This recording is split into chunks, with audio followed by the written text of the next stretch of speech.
On veel üks suur teema, mis nende väikeste lastega alati ette tuleb, on toitumine, söömine. Kas nendega on ka mingeid muresid ja millised? Jaa, no alustades sellest, kui ei ole veel päris piima tekkinud, kui on ternes piim ja seda on nii vähe ju. Ja see paanika, mis võib tekkida esimestel päevadel, kui beebi nutab, võib-olla üldse mitte sellepärast, et ta süüa tahab, ta lihtsalt nutab.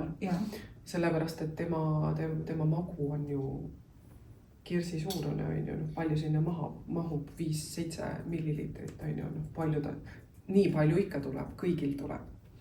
Et see on selline esimene, mis on toitumisega ja siis paaniliselt viskutakse juurde andma kunstlikku toitu.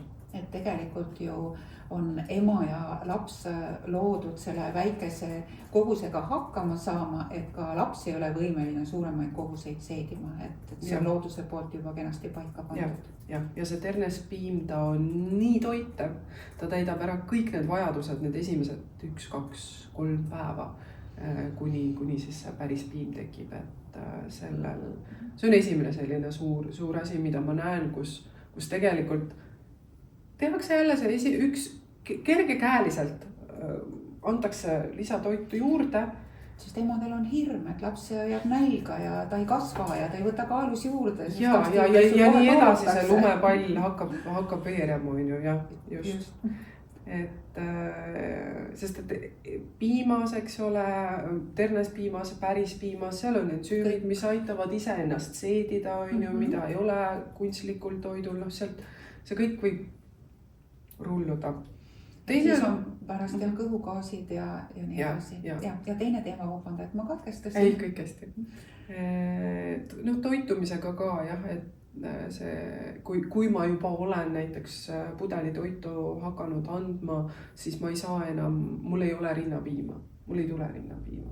See on ka selline lugu, mis päriselt, seda on see nii väike protsent naisi, kellel päriselt tegelikult ei tule rinnapiima. Suuremal osal naistest ikkagistki tuleb ja lihtsalt tuleb sellele teadlikult läheneda. Selge, hea teada. On see pool ka veel, et vahest laps ei võta ise rinda. Kas see on ka teema, millega osteopaadi poole pöörduda? Ja ikka sellepärast, et siin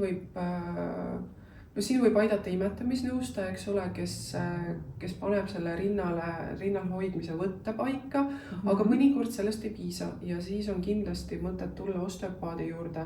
Kui on juba üle vaadatud huulekeele kidad ja ikka mitte midagi ei muutu, siis on kindlasti osteopaadil oma koht sellepärast, et see võib olla seotud väga lihtsate anatoomiliste struktuuridega, koljuluuga, keelealuse närviga, lihastega ja seda kõike annab osteopaadil parandada ja igal juhul. Ja mida varem, seda parem, sellepärast, et kui see lapse söömine on stress lapsele, sest et ta tahab, aga ta ei saa, stress emale, sellepärast, et kui ta ei saa, siis ta ju teeb haiget, eks ole. Jälle selline suletud ring tekib, et hea on sellisel juhul abi küsida ja imetamisnõustaja juures käia, samamoodi osteopaati külastada. Ja julgeda rääkida sellest, sellepärast, et see ei ole halva ema märk. Nii et emad, julgelt pöörduge Katariina poole, tema teab täpselt, kuidas emasid selle teemaga aidata, et julgelt võid tulla sinu vastuvõtule. Et kindlasti me lisame siia veel alla pärast ka podcastile need kontaktid, sinu telefoninumbri, sinu meiliaadressi, et saab juba 12. nädalast sellel aastal aegu broneerima hakata. Ja veel, tegelikult sellega ei lõppe kõik asjad, mis puudutavad 4. trimestrit. Tihtipeale on emadel ka küsimus, et laps kuidagi vaatab ainult ühele poole või on laua peal tikub rohkem nagu banaan olema ühele poole kõverdatud või ühe käe jalad ja ühe poole käsi ja jalg liiguvad nagu paremini kui teine pool. Et ka niisuguseid variante on. Kas nendest ka räägiksid meile? ja no see on ka selline tavaline, kuna see on väga väljendunud, eks ole, siis emad märkavad sageli seda. Et kui ma ikkagistki beebiga 24/7 koos olen, siis selliseid asju emad ise näevad ka ja no see ei ole mingisugune diagnoos, see on kõigest üks pingemuster, see ei ole see, et silt on küljes ja nüüd nii on. Sellega annab väga edukalt tööd teha ja sageli see on ka see koht, kus sellised lihtsad kodused muutused, nipid aitavad väga palju kaasa minu tööle. Et üks asi on see, mida mina teen, teine asi on see, mida ma võin õpetada ja rääkida, kuidas ise kodus midagi muuta selle jaoks, et asi paraneks ja see oleks koostöö. Sellepärast, et tegelikult kogu osteopaadi töö on ju koostöö kehaga, koostöö lapsega, beebiga, koostöö emaga. Absoluutselt. Jah, võib-olla imetamisnõustajaga või isegi neuroloogiga. Jah, et töö ei lõppe ära osteopaadi kabinetis, vaid siis ema ja laps juba ise toimetama. Ja osteopaat ei asenda kindlasti ka mitte ühtegi teist spetsialisti, et kui me räägime siin nendest pingemustritest, siis kindlasti võib ujuma minna või siis võib kaasata näiteks isegi füsio mõnel puhul. Miks mitte? Aga äkki sa tooksid ka mõned näited, et millistel juhtudel peaks kindlasti arsti juurde pöörduma, et mitte otse sinu juurde, vaid esmalt arsti juures käima? No kui on beebiloid näiteks, kui ta on kuidagi väga apaatne, see ei ole loomulik beebi jaoks. Kui on kõrge palavik mitu päeva, siis võiks arsti poole pöörduda. Ja sapilised oksendused. See on ka kindlasti üks märk,